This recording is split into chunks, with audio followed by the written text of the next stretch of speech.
আমরা প্রবাসীরা এত সহজে মানি না হার। সফলতা আছে কত দূর, নিয়ে আনবো আজ নয়তো কাল। পরিবারের মুখে হাসি ফোটানোর জন্য দিনের পর দিন, রাতের পর রাত কষ্ট করে যাচ্ছি এই দূর প্রবাসে। তবে দেখছি ভাই, বাস্তবতা কত কঠিন জিনিস।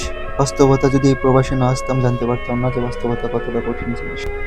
যুদ্ধ করে প্রতিটা সেকেন্ড, প্রতিটা মিনিট কাটাচ্ছি এই প্রবাসের মাটিতে। তবে কেউ খোঁজ নেয় না আমাদের কেমন আছি আমরা। খোঁজ নেয় টাকা কবে দিবি, টাকা পাঠারে। এত কষ্ট করার পরও যখন আপনজনের কাছ থেকে আঘাত কষ্ট পাই, বিশ্বাস করেন ভাই, প্রতিটা প্রবাসীর মন ভেঙে তছনছ হয়ে যায়। তাই সবাই সুখটাই খুঁজতে আসে আমাদের প্রবাসীর কাছে, দুঃখটা কেউ খুঁজতে আসে না। প্রতিটা প্রবাসীর পিছনে একটা ব্ল্যাক কালার দুঃখের কাহিনী আছে, যে দুঃখের কাহিনীটা আপনাদের মতো মানুষ শুনলে স্টক করবেন। কিন্তু সেই দুঃখ নিয়ে আমরা বেঁচে আছি, কারণ আমরা দুঃখ কষ্ট পাইতে পাইতে এখন আমাদের দুঃখ কষ্ট দুঃখ মনে হয় না। তাই আমার মতো হাজারো প্রবাসীদেরকে আমি বলি, লাইভে আমরাই হচ্ছে রিয়েল হিরো।